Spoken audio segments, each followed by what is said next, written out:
ये है स्टोरियस और आज हम बात करेंगे लाइफ के एक ऐसे पार्ट के बारे में जो हमारी लाइफ में बहुत इंपॉर्टेंट जगह रखता है। Good memory, bad memory, nostalgia, deja vu, कई तरह के ऐसे वर्ड आपने सुने होंगे। इन शॉर्ट हम बात कर रहे हैं यादों की। मेमोरी भी बड़े कमाल की चीज है। दरअसल हम जीते भी मेमोरीज बनाने के लिए ही हैं। सोचिए, सालों बाद अगर आप किसी दोस्त से मिलते हैं तो अगर मेमोरीज नहीं होती तो आप उससे क्या शेयर करते। मेमोरीज बनी रहें इसीलिए तो हम फोटोग्राफ्स क्लिक कराते हैं। अपनी किसी पुरानी फोटो को देखकर कई बार आप कहते हैं ना, देखो मैं 10 साल पहले कैसा दिखता था। जैसे ही आप फोटो देखते हैं आप तुरंत उस टाइम में पहुंच जाते हैं, क्योंकि वो फोटोग्राफ आपकी मेमोरी को ट्रिगर करता है। कजन्स या दोस्तों के साथ क्लिक कराई गई फोटो आपको उनके साथ बिताए गए मोमेंट्स को याद दिलाता है और यही है मेमोरी। लेकिन एक सवाल आता है कि ये मेमोरी आती कहाँ से है।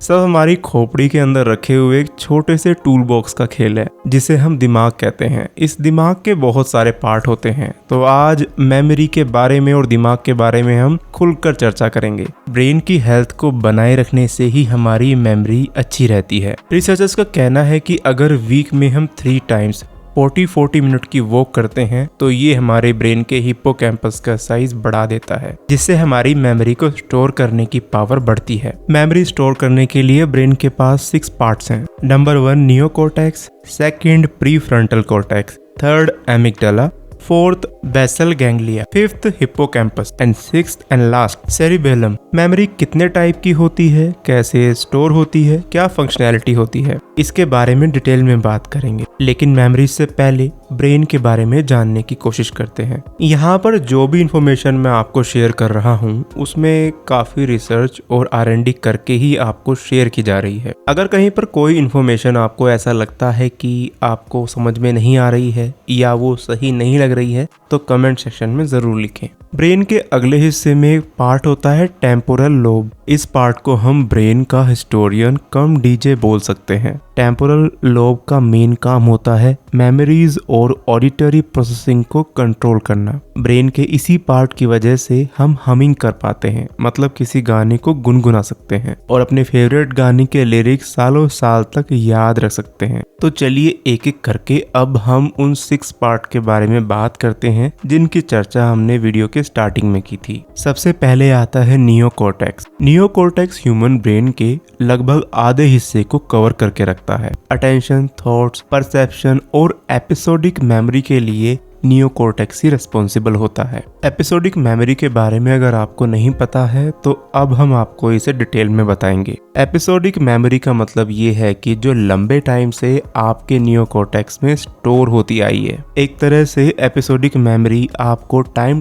पर टाइम ट्रेवल कराती है, आपको अपने पास्ट में ले जाकर आपको अपनी यादों से रूबरू कराती है। इसकी कुछ स्पेशलिटीज होती हैं कि जैसे कि ये आपको बताता है कि कोई इंसिडेंट किस जगह पर हुआ था, कब हुआ था, क्यों हुआ था। आप एपिसोडिक मेमोरी से अटैच्ड होते हैं, यानी कि इमोशनली आप उन चीजों को फील कर सकते हैं और एक बार फिर आपकी पास्ट की मेमोरीज जिंदा हो जाती हैं। एपिसोडिक मेमोरी का सबसे बेस्ट एग्जांपल है चाइल्डहुड मेमोरीज, जैसे कि आपका स्कूल का फर्स्ट डे। बहुत सारे लोगों को उनके स्कूल का फर्स्ट डे हमेशा याद रहता है। उनको याद रहता है या वो फील कर सकते हैं कि जब वो फर्स्ट टाइम अपनी क्लास में एंटर कर रहे थे तो उन्हें कैसा फील हो रहा था। एपिसोडिक मेमोरी का सेकंड एग्जांपल है किसी वैकेशन पर जाना। अगर आप पास्ट में किसी वैकेशन पर गए हों, मान लीजिए किसी बीच पर गए हों, तो आपको समुद्र की आवाज तक फील होगी। आपको उस टाइम में बिताए गए जो भी मोमेंट थे सारे फील होंगे। और भी बहुत सारे ऐसे एग्जांपल्स हैं जो एपिसोडिक मेमोरी में आते हैं, जैसे कि कोई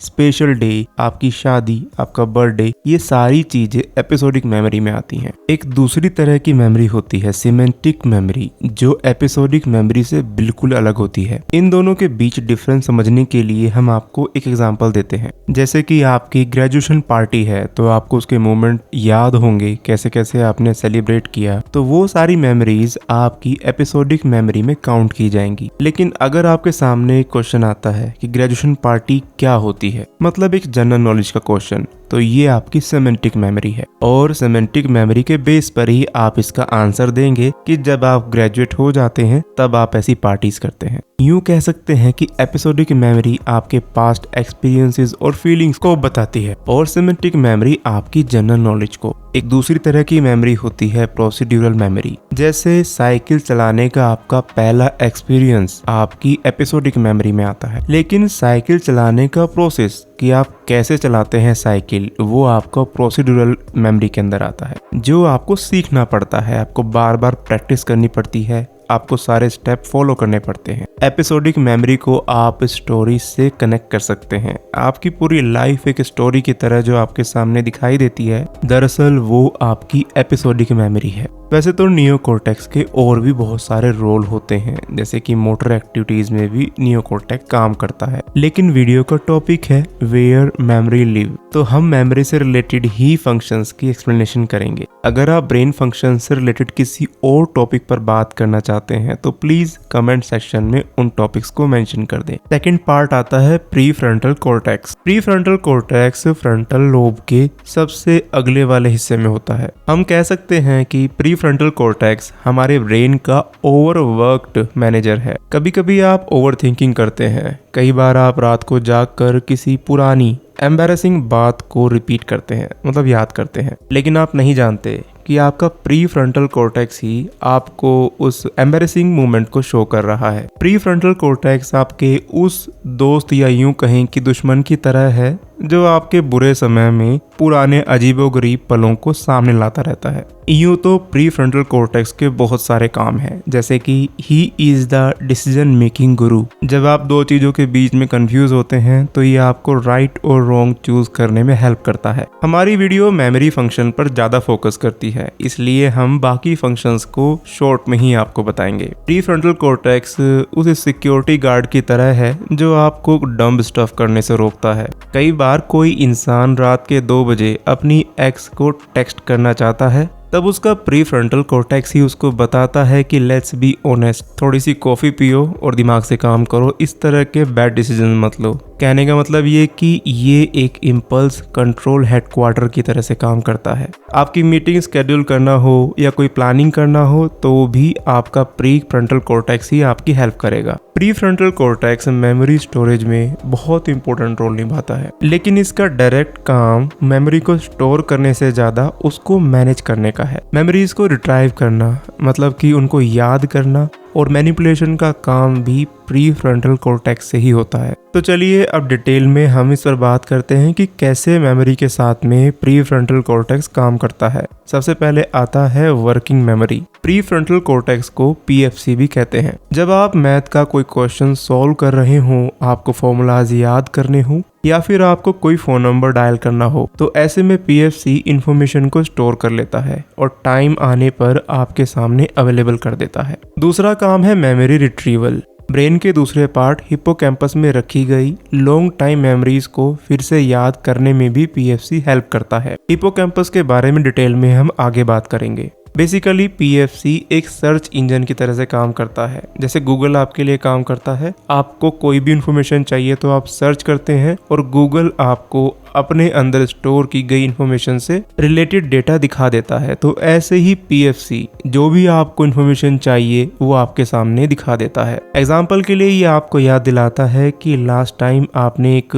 भीड़ भाड़ वाली जगह में अपनी कार कहाँ पार्क की थी। पीएफसी का अगला काम होता है मेमोरीज को कंट्रोल करना। ब्रेन के अंदर बहुत सारी मेमोरीज होती हैं, तो उन्हें कैटेगराइज करने के लिए भी कुछ ना कुछ तो होना चाहिए। पीएफसी वही काम करता है, ये ब्रेन की मेमोरीज की कैटेगरी बनाता है। मान लीजिए कि कुछ ऐसी यादें हैं जो किसी एक टॉपिक से मैच नहीं करती, ये उन्हें अलग रखता है। ब्रेन के एक और दूसरे पार्ट एमिगडाला के साथ मिलकर ये आपको इररिलेवेंट इमोशन से दूर रखता है। एपिसोडिक मेमोरी में भी पीएफसी का अच्छा रोल है। पीएफसी किसी इंसिडेंट के क्या, कब, क्यों, कैसे जैसी इंफॉर्मेशन को एपिसोडिक मेमोरी में जोड़कर अपना कंट्रीब्यूशन देता है। हिप्पोकैम्पस नींद के दौरान मेमोरीज को मैनेज करता है, जबकि पीएफसी लॉन्ग टाइम कलेक्शन के के लिए मेमोरीज को प्रायोरिटी देता है। अगर प्री फ्रंटल कॉर्टेक्स मतलब पीएफसी को कोई डैमेज होता है या किसी तरह की बीमारी से उसे नुकसान होता है तो पुरानी यादों को बनाए रखना या उन्हें फिर से रिट्राइव करना मुश्किल हो जाता है। फोकस करने में भी प्रॉब्लम आ सकती है। इन शॉर्ट ये कहा जा सकता है कि प्री फ्रंटल कॉर्टेक्स एक मेमोरी मैनेजर की तरह काम करता है। ये सीधे मेमोरीज को कलेक्ट नहीं करता।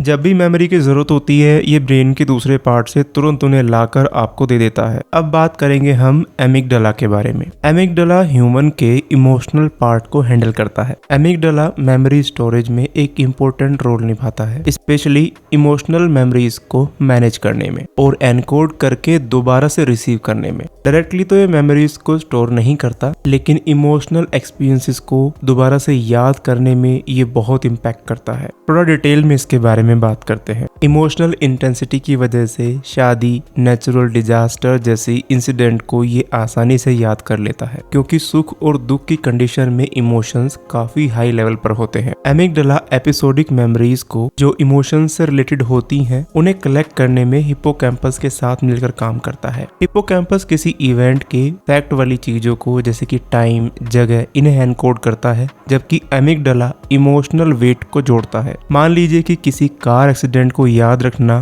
बल्कि उस दौरान आपको जो फियर या ट्रॉमा लगा उसे भी याद रखना, ये एमिगडाला की वजह से होता है। मतलब फियर या जॉय जैसे इमोशंस को महसूस करने के लिए एमिगडाला काम करता है। इमोशनल अराउजल में एड्रेनालाइन और कोर्टियल जैसे स्ट्रेस हार्मोन के रिसीव होने से एमिगडाला एक्टिवली अपना काम करता है। एग्जाम्पल के लिए किसी पेनफुल मेमोरी को लंबे टाइम तक क्लियरली याद रखना। डर और डेंजर की मेमोरीज, एमिगडाला डर पर बेस्ड यादों को स्पेशली इंसान को बार बार याद दिलाता है। मान लीजिए किसी डॉग ने आपको एक बार काटा, ये इंसिडेंट एक बार हुआ, पर इन फ्यूचर आप कुत्तों से बचकर रहें, ये आपको बार बार एमिगडाला ही याद दिलाता है। कोई भी गाना जो पुरानी किसी मेमोरी से जुड़ा होता है वो आपको एमिगडाला की वजह से ही याद रहता है, क्योंकि उसमें आपके इमोशंस जुड़े होते हैं। एमिगडाला के डैमेज होने से आपकी इमोशंस वाली यादों को कनेक्ट करने की पावर कम हो जाएगी। डर की कंडीशनिंग और डेंजर्स के लिए आपका रिएक्शन कम हो जाएगा और आपकी मेमोरीज में वो लाइवलीनेस आपको महसूस नहीं होगी जो आमतौर पर होती है।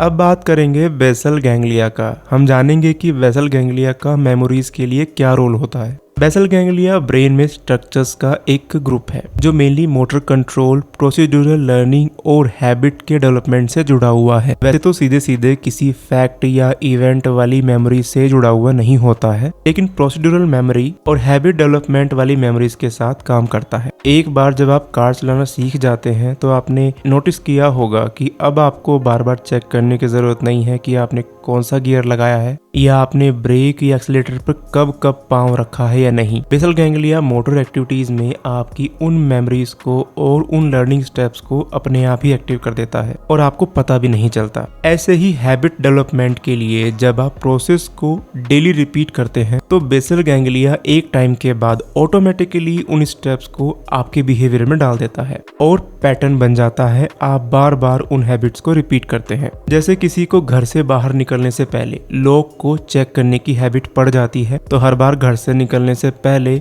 हम लॉक को ऐसे ही चेक करते हैं। ये कॉन्शियसली नहीं करते, ये बेसल गैंग्लिया की वजह से होता है। बेसल गैंग्लिया के डैमेज होने पर पार्किंसन जैसी बीमारियां हो जाती हैं। नई आदतों को बनाने या खत्म करने में प्रॉब्लम आ सकती है। बेसल गैंग्लिया क्लियर मेमोरीज जैसे कि नाम या डेट्स को याद रखना उनके लिए स्टोरेज सेंटर नहीं है, लेकिन इसके अंदर ही इंटरनल स्टोरेज में ये मेमोरी के प्रोसेस के लिए बहुत इंपॉर्टेंट पार्ट है। बिहेवियर को ऑटोमेटिकली चलाने के लिए, मोटर एक्टिविटीज को प्राइस देने के लिए और हैबिट्स को एस्टेब्लिश करने में हेल्प करता है। आप इसे ब्रेन का ऑटो पायलट भी कह सकते हैं। मेमोरी को मैनेज करने और स्टोर करने के लिए मेन पार्ट है हिप्पोकैम्पस। हिप्पोकैम्पस मेमोरी स्टोरेज में एक सेंट्रल रोल निभाता है, स्पेशली डेक्लरेटिव मेमोरीज के डेवलपमेंट में और उन मेमोरीज को दोबारा से रिट्राइव करने में भी। इनमें एपिसोडिक मेमोरीज यानी कि किसी इवेंट से या किसी एक्सपीरियंस से जुड़ी हुई यादें और मीनिंगफुल मेमोरी मतलब फैक्ट और नॉलेज वाली यादें दोनों शामिल हैं। अब हिप्पोकैम्पस के बारे में थोड़ा डिटेल में बात करते हैं। हिप्पोकैम्पस शॉर्ट मेमोरीज को लॉन्ग टर्म मेमोरीज में कन्वर्ट करने के लिए इंपॉर्टेंट रोल निभाता है। जब आप कुछ नया एक्सपीरियंस करते हैं तो हिप्पोकैम्पस इस इंफॉर्मेशन को एनकोड करने और इसे टेम्परेरीली स्टोर करने में हेल्प करता है। टाइम के साथ हिप्पोकैम्पस इन यादों को लॉन्ग टर्म स्टोरेज में कन्वर्ट करने के लिए नियोकॉर्टेक्स जैसे ब्रेन के दूसरे एरियाज के साथ काम करता है। एग्जाम्पल के लिए आपने सीखा कि किसी कंट्री की कोई कैपिटल है, आपने एक जानकारी इकट्ठा की, तो हिप्पोकैम्पस इस इंफॉर्मेशन को टेम्परेरीली स्टोर कर लेगा और जब आप इसे बार बार याद करते रहेंगे तो हिप्पोकैम्पस इसे परमानेंट मेमोरी में कन्वर्ट कर देगा। एपिसोडिक मेमोरी के लिए हिप्पोकैम्पस स्पेशली काम करता है जिसमें किसी स्पेशल टाइम और जगह से जुड़ी घटनाएं या एक्सपीरियंसेस को याद रखना शामिल हो। एग्जाम्पल के लिए स्कूल में अपने पहले दिन को याद करना, जिसमें क्लास, आपके टीचर और उस टाइम आपको कैसा महसूस होता है वो शामिल है। हिप्पोकैम्पस एक जगह के बारे में भी मेमोरी को स्टोर करता है। मतलब आप कहीं पर गए, आपने वहाँ के एनवायरनमेंट को एनालाइज किया कि कोई चीज कहाँ पर रखी है, किस तरह से लोग इधर उधर जा रहे हैं, तो ये सारी इंफॉर्मेशन हिप्पोकैम्पस में स्टोर हो जाती है। अपने घर के लेआउट को याद रखना या किसी नई सिटी में कैसे पहुंचना है वो नेविगेशन करना, ये सब हिप्पोकैम्पस के काम है। एक साल पहले आपने जो छुट्टी ली थी उसकी डिटेल्स को याद करना, जैसे कि आप कहाँ रुके थे, आपने क्या किया था, ये सब भी इसी के काम है। हिप्पोकैम्पस नई इंफॉर्मेशन को भी एनकोड करके स्टोर करने में हेल्प करता है। ये प्रीफ्रंटल कॉर्टेक्स के साथ मिलकर प्रायोरिटी सेट करता है कि कौन सी मेमोरी इंपॉर्टेंट है और उसे लॉन्ग टर्म स्टोरेज के लिए एनकोड किया जाना चाहिए। मान लीजिए किसी क्लोज फ्रेंड के साथ हुई बातचीत को याद रखने का फैसला करना या किसी स्ट्रेंजर के साथ हुई रैंडम चैट को याद रखना। सोते टाइम हिप्पोकैम्पस ज्यादा एक्टिव होता है, तब ये नई इंफॉर्मेशन को मैनेज करता है। ये दिन के एक्सपीरियंसेस को रिपीट करता है, नर्वस कनेक्शन को स्ट्रॉन्ग करता है और मेमोरीज को लॉन्ग टर्म स्टोरेज के लिए ब्रेन के दूसरे पार्ट में ट्रांसफर कर देता है। फॉर एग्जाम्पल, स्टडी करने के बाद आपका हिप्पोकैम्पस स्टडी किए गए मटेरियल को मैनेज करने में हेल्प करता है, जिससे अगले दिन याद करना ईजी हो जाता है। अगर हिप्पोकैम्पस डैमेज होता है तो आपको कुछ इस तरह की बीमारियां हो सकती हैं, जैसे एंट्रोग्रेड एमनेसिया, रेट्रोग्रेड एमनेसिया और अल्जाइमर जैसी डिजीज भी हो सकती है। नेक्स्ट और लास्ट पार्ट है सेरिबेलम। सेरिबेलम, जिसे ट्रेडिशनली मोटर कंट्रोल और कोऑर्डिनेशन में अपना रोल निभाने के लिए जाना जाता है, वो मेमोरी स्टोरेज में भी बहुत इंपॉर्टेंट काम करता है। सेरिबेलम क्लियर मेमोरीज के स्टोरेज में शामिल नहीं है। सेरिबेलम टैलेंट और आदतों के पैटर्न को कलेक्ट करने के लिए इम्पोर्टेंट है। अब हम सेरिबेलम के उस पार्ट के बारे में बात करेंगे जो मेमोरी से रिलेटेड है। सेरिबेलम प्रोसीड्यूरल मेमोरी के लिए जरूरी है, जिसमें स्पेशल एक्टिविटीज या टैलेंट को काम करने के तरीके को सीखना और याद रखना शामिल है। फॉर एग्जाम्पल, पियानो की किसी ट्यून को बार बार प्रैक्टिस करने के बाद सेरिबेलम आपको हर नोट के बारे में एक्टिवली सोचने की जरूरत के बिना इसे ऑटोमेटिकली रूप से बजाने में हेल्प करता है। किसी नई स्किल को सीखने के लिए सेरिबेलम जरूरी होता है। फॉर एग्जाम्पल, जब बॉल को सही तरीके से फेंकना सीखते हैं तो सेरिबेलम आपको अपनी एनालाइजेशन के बेस पर थ्रो के टाइम और फोर्स को मैनेज करने में हेल्प करता है, जब तक कि आप इजीली और ऑटोमेटिकली बॉलिंग करना सीख ना जाएं। मूवमेंट्स मैनेज करना भी सेरिबेलम का काम है। एग्जाम्पल के लिए जिम्नास्ट और डांसर्स जो स्टेप करते हैं, बेसिकली वो उनके सेरिबेलम में स्टोर होते हैं। टाइम और लय के बीच में बैलेंस करना, ये सेरिबेलम बहुत अच्छे से करता है। एक साथ जब काफी सारे म्यूजिशियंस, पियानिस्ट और ड्रमिस्ट काम करते हैं, तब लय ताल को बैलेंस करने के लिए सेरिबेलम ही काम करता है। आपने जाना था कि हिप्पोकैम्पस भी हैबिट डेवलपमेंट में काम करता है, इसी तरह से सेरिबेलम भी हैबिट डेवलपमेंट में इंपॉर्टेंट रोल निभाता है। किसी बिहेवियर या स्किल को बार बार प्रैक्टिस करने से सेरिबेलम इन एक्टिविटीज को ऑटोमेटिकली स्टोर कर लेता है। हिप्पोकैम्पस की वजह से जैसे हमारा हैबिट डेवलपमेंट होता है और कुछ आदतें अपने आप ऑटोमेटिक हो जाती हैं, ऐसे ही सेरिबेलम की वजह से भी टाइम के साथ साथ हैबिट्स ऑटोमेटिकली होने शुरू हो जाती हैं। जैसे नई नई कार चलाना सीखने में हम काफी कॉन्शियस होते हैं, लेकिन एक टाइम ऐसा आता है कि हम कार बिना ज्यादा सोचे समझे चलाने लगते हैं। सेरिबेलम का एक और काम होता है कि जब हम कुछ सीख रहे होते हैं तो उस प्रोसेस में जो गलतियां होती हैं उनमें सुधार करने के लिए भी सेरिबेलम की हेल्प लेनी पड़ती है। सेरिबेलम का मेन फोकस होता है गलतियों को सुधारने में। तो प्रोसेस तो उसके बाकी ब्रेन पार्ट्स की तरह ही सिमिलर हो सकते हैं, लेकिन मेन काम है इसका हमारी पुरानी की हुई गलतियों में सुधार करने को लेकर। जैसे आपने कहीं पे डॉट फेंकना सीखा और उस टाइम आप अपने एम को फॉलो नहीं कर पाए, तो सेरिबेलम अगली बार कोशिश करेगा कि आप इम्प्रूव करें और अपने गोल को हिट कर सकें। अगर सेरिबेलम डैमेज हो जाता है तो क्या होता है, ये बहुत नुकसान का हो सकता है आपके लिए। आपको मोटर एक्टिविटी सीखने में और बैलेंस बनाने में प्रॉब्लम हो सकती है। इसके डैमेज होने से अटैक्सिया, डिस्मेट्रिया जैसी बीमारियां हो सकती हैं। मेमोरीज हमारी लाइफ का बहुत इंपॉर्टेंट पार्ट है, जिसमें ब्रेन इन्हें मैनेज करता है। हमें उम्मीद है कि हमने अभी तक जो मेमोरी से रिलेटेड ब्रेन के 6 पार्ट्स को एक्सप्लेन किया वो आपको अच्छी तरह से समझ में आ गए होंगे। अगर किसी तरह कंफ्यूजन है तो आप कमेंट सेक्शन में जरूर लिखें। अगर आप स्टोरियस पर नए हैं और अभी तक आपने स्टोरियस को सब्सक्राइब नहीं किया है तो प्लीज सब्सक्राइब करें और बेल बटन को प्रेस करना ना भूलें। हमारे दूसरे स्टोरियस शॉर्ट्स चैनल को भी सब्सक्राइब करें। फिर मिलता हूँ आपसे एक नई वीडियो के साथ, तब तक के लिए नमस्कार।